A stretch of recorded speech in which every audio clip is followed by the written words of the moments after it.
Arranquemos, Listo, pues. muchachos, ahora sí hablemos de puro hip hop. Excelente. Bueno, entonces, Andresito, pues ya para empezar acá con la entrevista, me gustaría que te presentaras, a qué te dedicaste y pues qué podrías aportarnos el día de hoy en esta entrevista. Listo, muchachos, yo soy Andrés Leonardo Estupiñán, a mí me conocen como Andrés Lee. Básicamente soy un lector apasionado. Actualmente estoy escribiendo una novela rapera, una novela que aborda mucho del lenguaje del hip hop. Tengo maestría en creación literaria y me dedico a dictar talleres de poesía, talleres de creación, a trabajar con diferentes grupos de todo tipo de la sociedad en función de la literatura. A eso me dedico, muchachos. Excelente. Digamos que ya ahí encontramos puntos en común, ¿no? Con nuestro interés investigativo, que sería el hip hop acá en Bogotá. Hip hop. Me gustaría preguntarte, ¿qué tan importante crees que es el hip hop para la capital?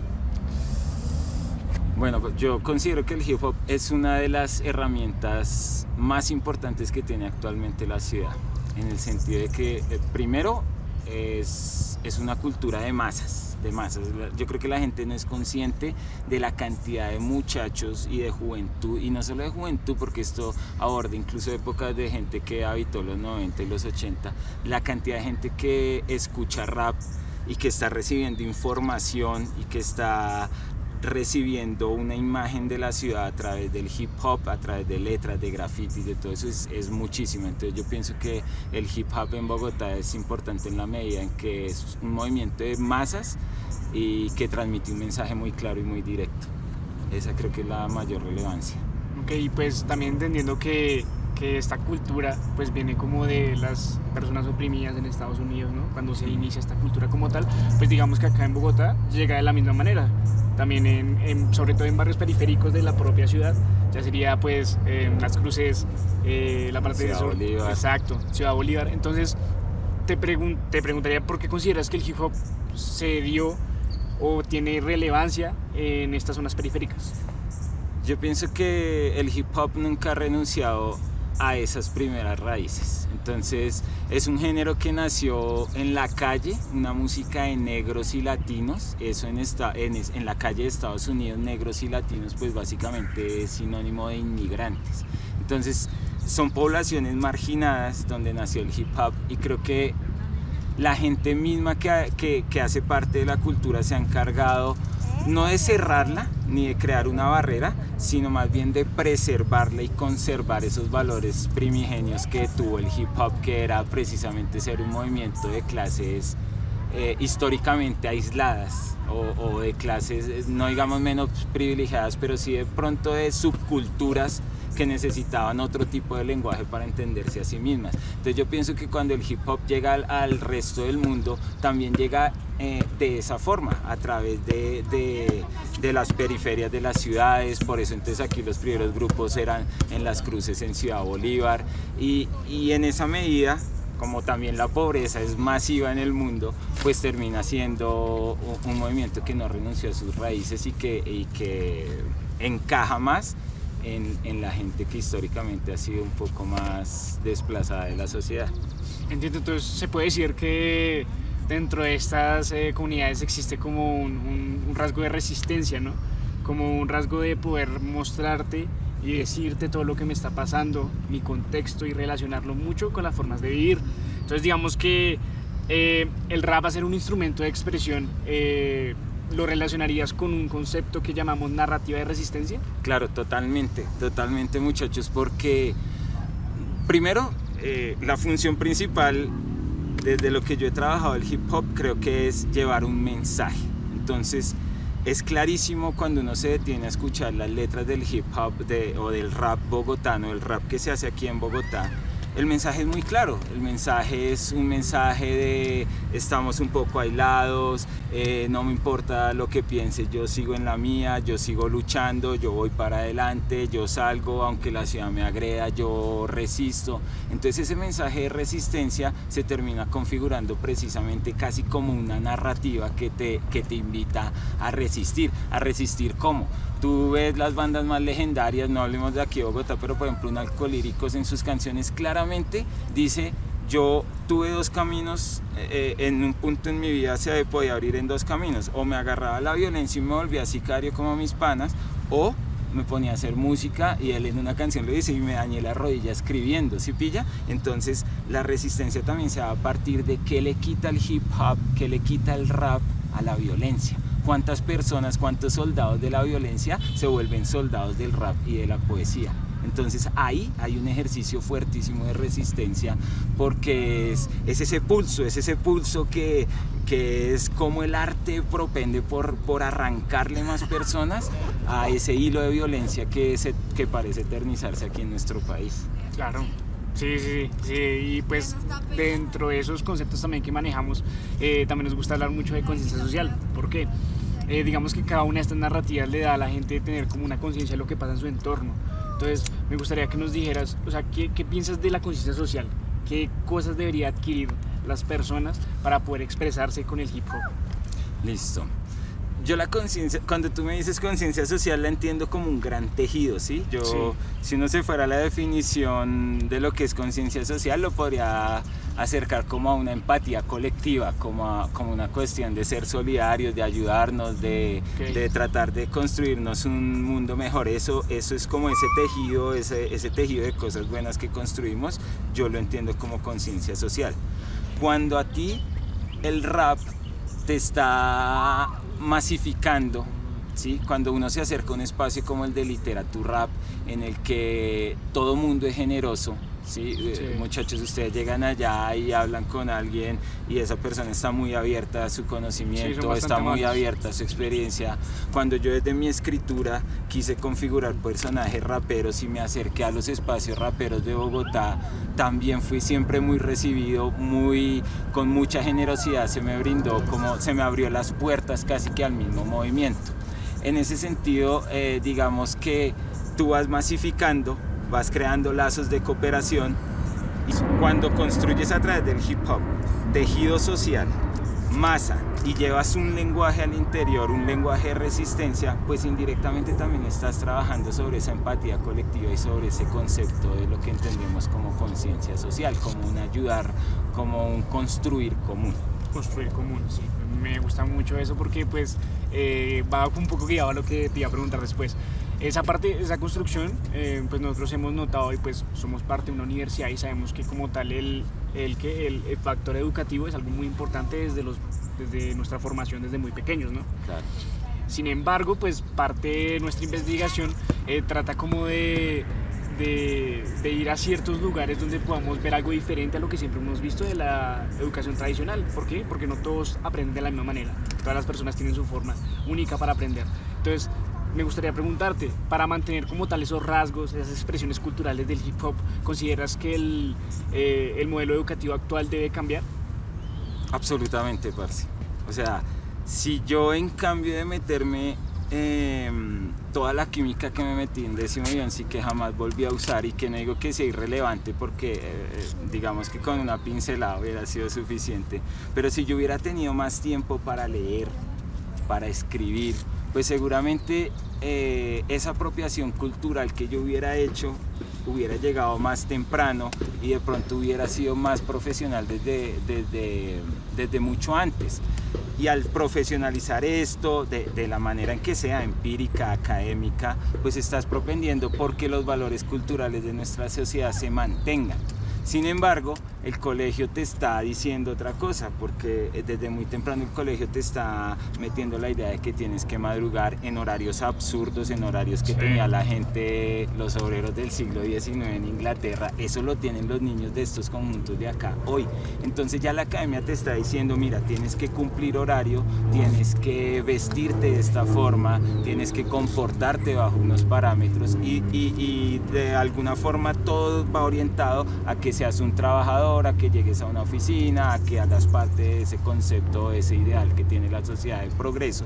Entonces, si nosotros rompiéramos de tajo esa barrera, o no de tajo, pero más temprano, si rompiéramos esa barrera de que la enseñanza se componga más como de un adoctrinamiento que de ir a buscar lo que te gusta, que de ir a buscar tu pasión, que de ir a buscar para eso, para lo que eres bueno, pues cuando nosotros diéramos ese paso como sociedad, seguramente que vamos a avanzar absolutamente en lo que son nuestros valores culturales, porque va a haber más gente haciendo cosas culturales y no se va a seguir viendo el arte como algo para vagos, como algo que hace allí el muchacho parchadito que prefiere cantar rap en los buses porque no tiene nada más que hacer, ¿sí? Si nosotros diéramos que ese mensaje que el muchacho lleva en los buses y que ese rap y esa rima tiene una poesía y un sentido, pues la gente de pronto sería o se reduciría ese menosprecio que hay a veces por algunas formas del arte. Es verdad. Bueno, pero también tenemos que tocar algo importante, como en este cambio de educación, de modelos educativos, que podría influir, claro, el hip hop, y como ustedes mismos lo hacen, tanto en sus procesos como en literatura, como en tus procesos que haces talleres de poesía y demás.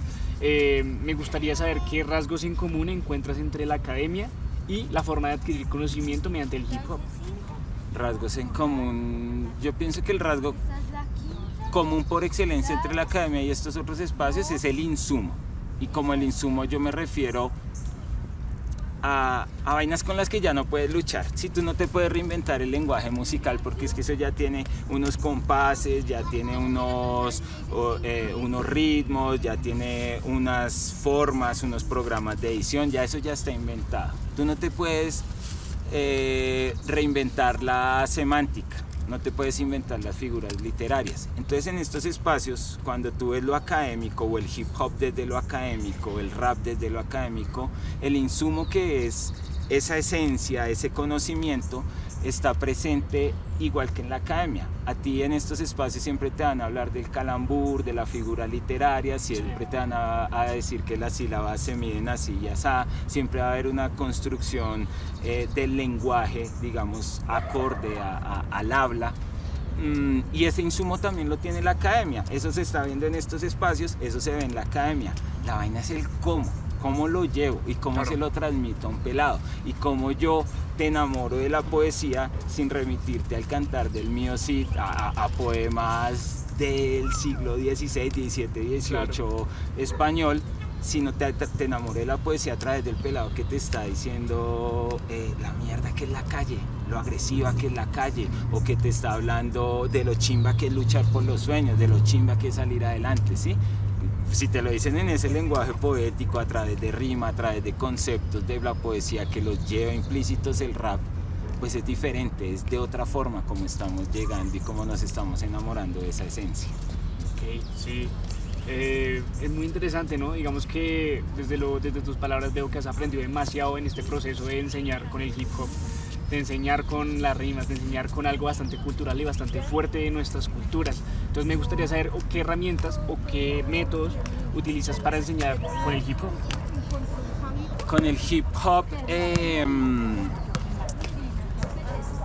a ver, yo apelo mucho a la poesía y a lo que se dice y a la forma en que se dice, los elementos propios del lenguaje, cómo hacer para que la gente entienda que el mensaje o lo que tienen que decir muchos raperos de Bogotá es algo de un impacto supremo. ¿Cómo hacer para que lo hablábamos hace poco, cómo hacer para que un ñero, porque él mismo se autodenomina ñero, como el solitario soldado, que de pronto es un pelado que uno ve y dice, no, este es el estereotipo del que habla así y tal y esto, cómo hacer para que la gente entendiera que a través de ese mensaje que él está llevando en un lenguaje muy popular y muy asequible a todo mundo, se entiendan conceptos supremamente relevantes para nuestra misma sociedad. Él tiene unos versos en los que te cuestiona y te dice, por ejemplo, no importa lo que dices, pero más lo que yo pienso, ¿sí? Y él lo dice como un verso escueto en cualquier canción, pero tú adentro de esa simple frase tienes todo un concepto de respeto, tienes todo un concepto de una palabra que ahora usan mucho, que es asertividad con ese, que es cómo equilibro ese lenguaje, ¿sí? Tú me respetas, yo te respeto, y aquí construimos una línea, no que nos divide, sino a la que llegamos como mediante un acuerdo. Y eso, todo ese concepto casi que psicológico, que lo trabaja la ciencia desde otros aspectos, que es la asertividad, él te lo está diciendo en un verso. Me importa lo que dices, pero más lo que yo pienso. ¿sí? Entonces hagamos ese acuerdo, parce, y comportémonos así.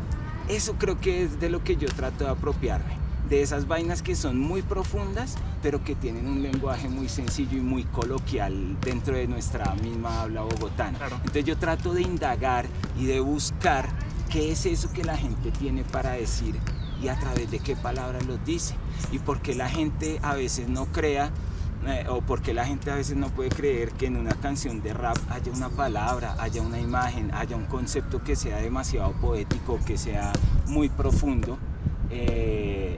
Y vuelvo a lo mismo, al menosprecio que se hace de una cultura por el mismo desconocimiento. Entonces yo creo que el elemento principal es rescatar conceptos a través del lenguaje.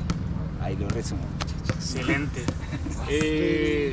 Y pues bueno, ya ahorita, porque me gustaría mucho hablar de como tal tu investigación, tu novela rapera. ¿Cómo describirías el rol del rapero? ¿Crees que debe tener algunas cosas importantes para expresarse mediante el hip hop? ¿O de pronto algunos lineamientos, algún tipo de responsabilidad con su labor? Sí, yo pienso que eso ya se hace, muchachos. Yo pienso que si uno se remite a las primeras letras del hip hop, si uno ve, por ejemplo, las primeras letras de un Crack Family, eran letras que de pronto invitaban a solo fumar vareta o a robar, o terminaban siendo letras de ladrones. Y uno ve incluso en la misma banda cómo se ha transformado y cómo ellos dos en sus proyectos en solitario o en lo que hacen ahorita han ido transformando ese lenguaje como tan agresivo y como esa relación directa con el crimen lo han ido llevando. Hay una canción que Cejas Negras le canta al hijo y le dice: parce, yo ya viví todo lo de la calle, ya sé que es hasta fumar bazuco, no lo hagas, ¿sí? Entonces ya esas narrativas de violencia, esas narrativas que de pronto el rapero asumía como: es que yo para ser rapero tengo que dar puñal, o es que si yo nunca me he robado un celuco, pues yo nunca me voy a componer unas buenas barras. Eso se ha ido modificando, ¿sí? Ese estereotipo del ladronismo, del sicariato relacionado con la música, que era como se hacía por allá en los 90s primero, pues ha ido cambiando. Ya hoy el mensaje es otro. Pienso que esa es la responsabilidad del rapero, es qué vas a hacer con ese don que tienes. Si sabes rimar, si te has leído algún libro, si te acercas a un espacio de formación y aprendes a hacer un calambur, aprendes a jugar con las figuras literarias, aprendes a hacer construcción de conceptos a través de rimas, ¿para qué lo vas a usar? ¿A qué le vas a cantar? ¿Qué vas a enunciar desde ese sitio en el que tú estás? Esa pienso que es la función que tiene el rapero. Y por lo demás, lo enlazo con algo que hablábamos al comienzo, que era, y también cómo respeto a mi cultura. Cómo no me salgo, digamos, de lo que el mismo rapero llama real. Cómo no vendo mi música, como dice Alcolíricos, cómo no han intentado comprarme mi música para que la haga mal. ¿Cómo me sobrepongo a eso? ¿Cómo hago que no me compren mi música para hacerla mal? Sino cómo me mantengo dentro de lo que considero real, dentro de lo que considero los valores esenciales del rap. Hay un libro muy bonito que escribió Labarco, que es un rapero que escribe desde una prisión.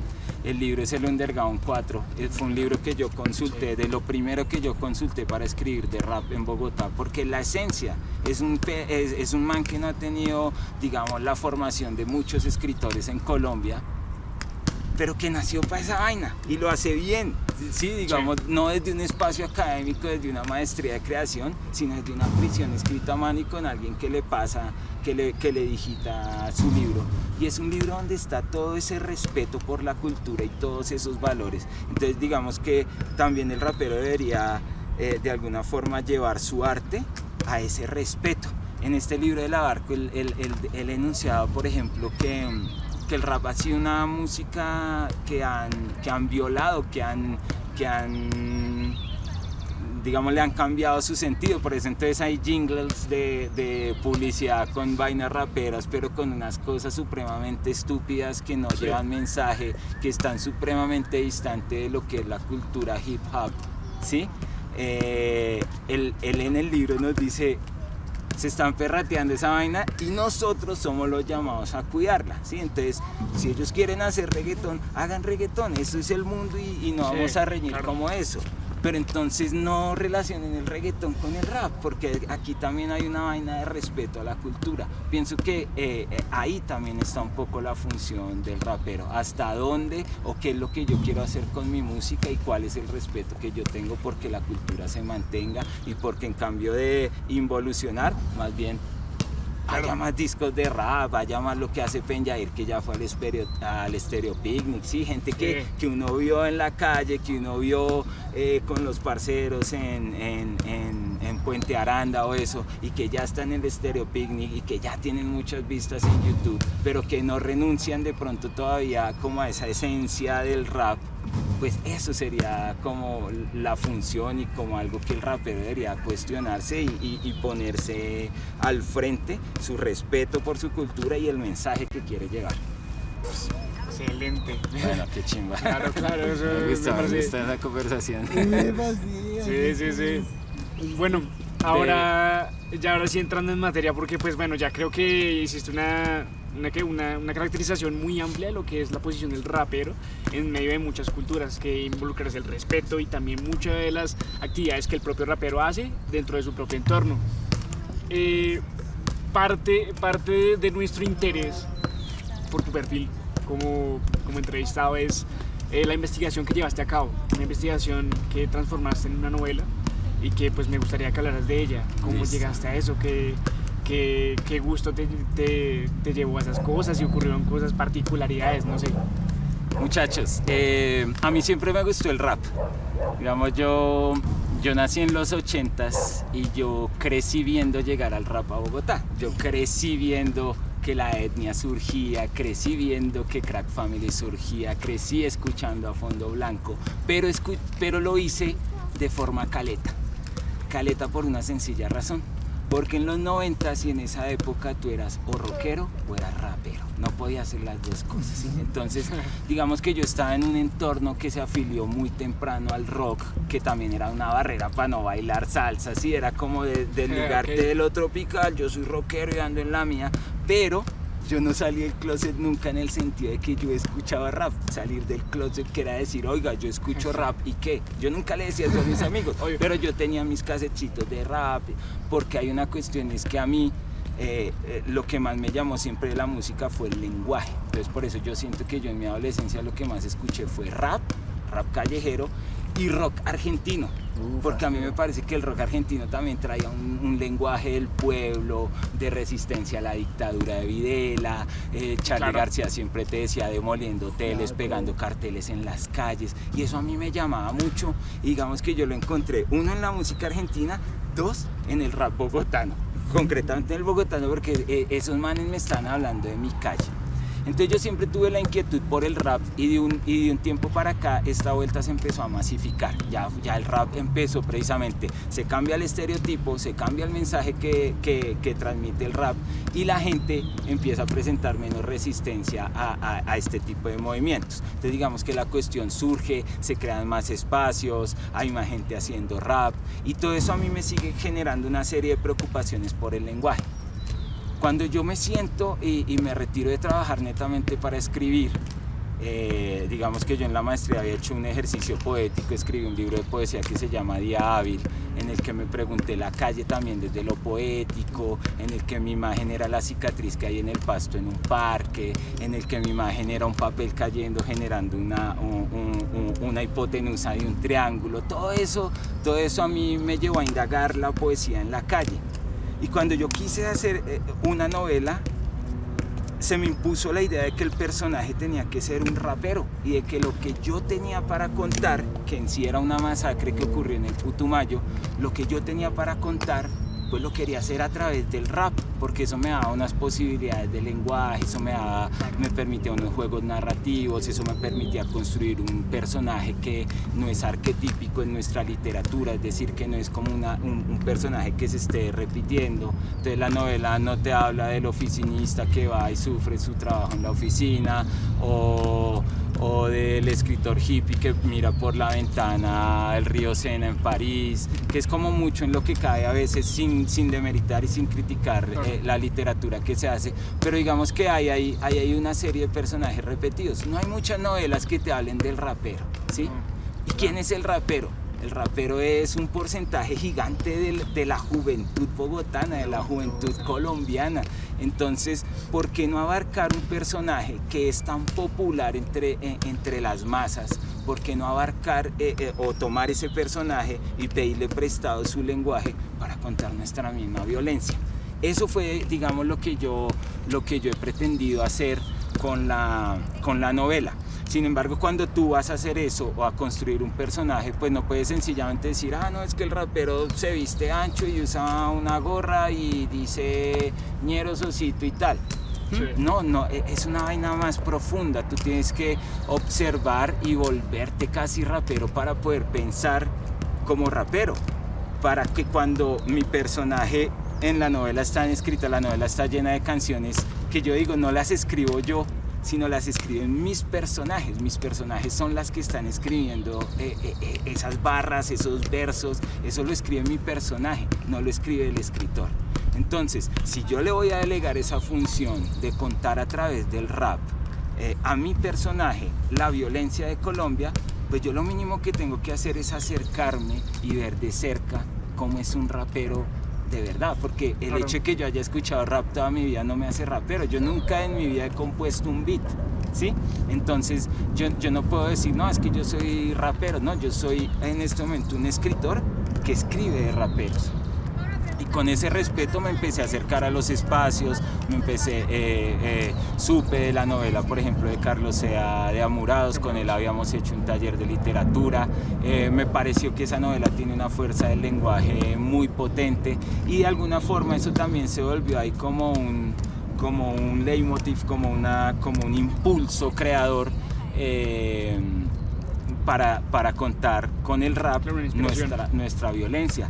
Y pues básicamente la novela la llevo trabajando casi año y medio, muchachos. No es un trabajo fácil. Al final creo que el resultado va a ser una novela de unas 120 páginas. Ahorita estoy en fase de edición. Yo mismo estoy tratando de hacer una edición previa antes de llevarla a la editorial. Pero ha sido una experiencia muy bonita porque me ha permitido meterme de lleno en algo que yo descubrí que siempre me había apasionado, y me ha permitido conocerlo y me ha permitido alimentarme también de todas esas experiencias que los mismos raperos bogotanos viven. Sí, hay muchachos que me han contado su experiencia de cantar en un bus.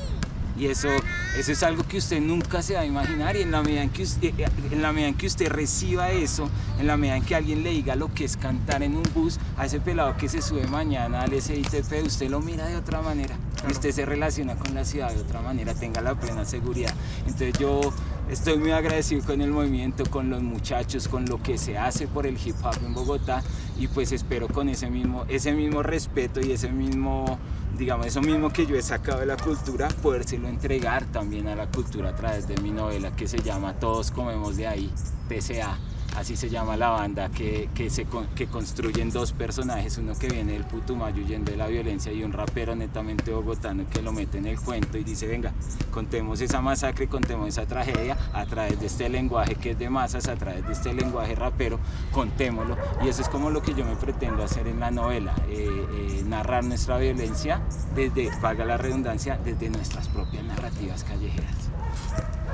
Excelente. No sé si sea muy pretenciosa pues la cuestión, pero finalmente espero que el producto final, llamémoslo producto, los artistas también tenemos que decirle producto a nuestro producto, porque es que esta vaina tiene que venderse y también tiene que fluir, tiene que llegar, y yo quiero que los pelados lean y que eso también alimente la curiosidad por la lectura en los mismos raperos.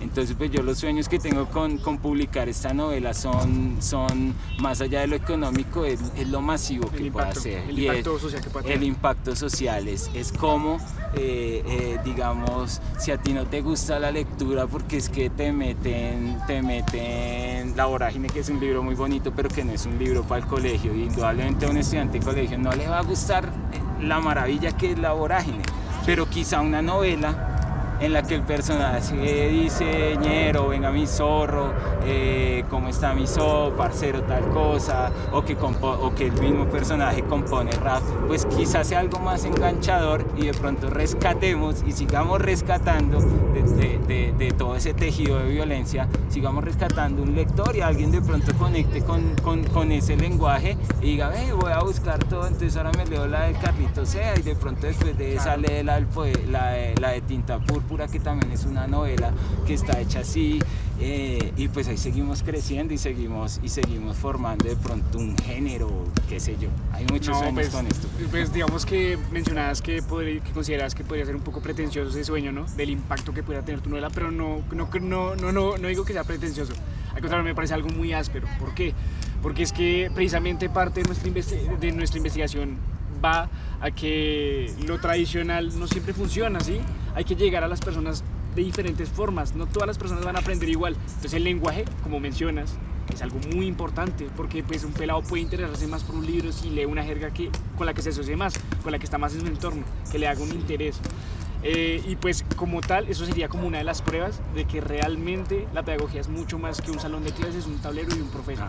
Ahí tú lo has dicho exactamente, creo que es eso, creo que vamos a eso, parce, si no te gusta la vorágine, hay otras vainas, y hay otra gente que se está partiendo el culo por el arte bogotano, que se está partiendo el culo por llevar un mensaje, que está trabajando duro porque esto se mantenga. Entonces, si no es la escuela, hay otros medios. Al final, hoy por hoy, tú en un aparato que llevas en el bolsillo las 24 horas del día o que pones a menos de 1 metro tuyo cuando duermes, tienes todo el conocimiento del mundo. Ahí están todas las bibliotecas del mundo. Si quieres piratearte un libro, seguro lo pirateas y lo encuentras ahí. Si quieres visitar el Museo Louvre de París, lo puedes hacer a través del internet. Claro. Si quieres conocer una calle en Rusia, puedes a través del Street View ir y mirar una calle en Rusia. Todo está ya en ese aparatico, ¿sí? Entonces, desprenderse de la academia ya es más posible, ya es, digamos, un poco más fácil. Evolucionar la academia a otros ámbitos, tú lo has dicho, evolucionar la academia, evolucionar la literatura, evolucionar, sino no seguir, digamos, el artista tiene la responsabilidad hoy de contar su hoy, su ahora, su momento, porque es que el arte es un registro de lo que dejamos hoy como seres humanos. Dejamos esta huellita aquí para que los que ven después se enteren de qué era lo que pasaba acá, ¿sí? Entonces, si el parcero está escribiendo del paro nacional, eso finalmente debe quedar escrito y debe haber una constancia de que eso sucedió, de que eso no es una mentira, para que en 50 años no digan que eso se lo inventaron, ¿sí? Entonces, mientras nosotros sigamos a través del arte dejando huellas, a través de las canciones, a través de las novelas, a través de la poesía, a través del hip hop, a través del graffiti, porque es que el hip hop es más que el lenguaje, es el lenguaje visual, es el lenguaje corporal con el breakdance, la cultura hip hop es bastante el conocimiento, gruesa. Es muy gruesa la cultura. Entonces, si nosotros dejamos huellas desde el graffiti, desde la canción, desde la poesía, si contamos nuestra ciudad, pues estamos haciendo algo supremamente importante para las futuras generaciones y para lo que es nuestra propia identidad bogotana, que me parece que es algo de lo que todavía se adolece un poco en una ciudad de 10 millones de habitantes compuesta por tanta pluriculturalidad. Exacto. Todavía nos falta esa chispita, ese festival, esa Feria de las Flores que tienen los paisas, ese carnaval de Barranquilla, ese carnaval de negros, y eso que se construye a través de la fiesta. En Bogotá nos falta mucho. Aquí lo construimos a través de la ciclovía, a través de los escenarios al parque, rock al parque, hip hop al parque, salsa al parque, ahora vallenato al parque, joropo al parque. Digamos que eso sí ha creado identidad, pero siguen siendo, en momentos diferentes del año, siguen siendo como islas que funcionan por separado. Entonces, ¿cómo hacemos para que el arte sea el que proponga estos nuevos espacios académicos que nos permitan construirnos de otra forma como sociedad? Esa idea que tocas me parece bastante interesante y también la he pensado muchas veces en cuanto a la identidad de Bogotá. Creo que puede ir en el mismo hip hop. El hip hop está tomando un poco, ¿sí o no? Claro, esa cultura, porque pues claro, que Bogotá ser la capital, aquí llega mucha cultura de todo lado. Y como que siempre nos hemos acostumbrado a todas esas culturas y cada uno de ellos pues tiene su propia fiesta, como usted lo dice. Eso es, mira que con la novela yo me doy cuenta de eso. Yo digo, bueno, si este personaje mío viene huyendo de una masacre en Putumayo y llega a Bogotá, ¿se puede volver rapero en 2 años? Y yo te digo, sí, se puede volver rapero. Se encuentra un parche, se encuentra el espacio de un freestyle donde se puede soltar, se encuentra alguien que tiene un computador y sabe componer un beat, si la misma música lo va llevando, sí puede hacer esa apropiación. Y yo siento que el hip hop de alguna forma está tomando esa identidad cultural, al menos de la juventud o de una gran parte de la juventud bogotana. Y ahí hay una oportunidad grandísima para lo que decíamos, ¿no? Para construir tejido social, para construir cultura, para construir, para dejar huella. Claro.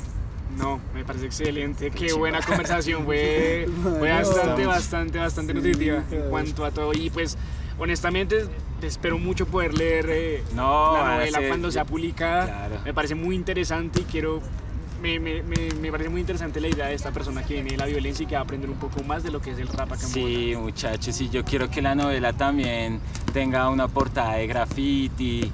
Claro. Digamos que hay unos temitas que, como les digo, escriben mis personajes. Yo quiero con los mismos pelados que hacen rap aquí en Bogotá componer beats, digamos que tú pudieras acompañar esa lectura de las canciones que hacen los personajes en la novela, a acompañarlas a través de un beat. Sí, como que el texto en sí sea, el texto y la palabra sea solo una parte de un gran todo que trate de eso, de mostrar cómo es un graffiti rapero, cómo es el tag de un rapero, cómo es el beat, cómo encaja esa rima en un sonido casi que repetitivo, casi que computarizado, pero cómo encaja y cómo se hermana eso para llevar un mensaje. Entonces, pues mi sueño sí es poder llevar a cabo. Yo pienso que de aquí a 2-3 meses estoy finalizando la novela y que sea prácticamente una experiencia rapera, que nos cuente. El profe está narrando, eso es una narrativa multimedia, profe. Entonces ahí invitadísimos, yo pues ahí en mis redes ahorita cruzamos datos, muchachos ahí invitados a que hagan parte también de la novela de Todos comemos ahí. Todos comemos ahí. Entonces, bacanísima la conversación, muchas gracias.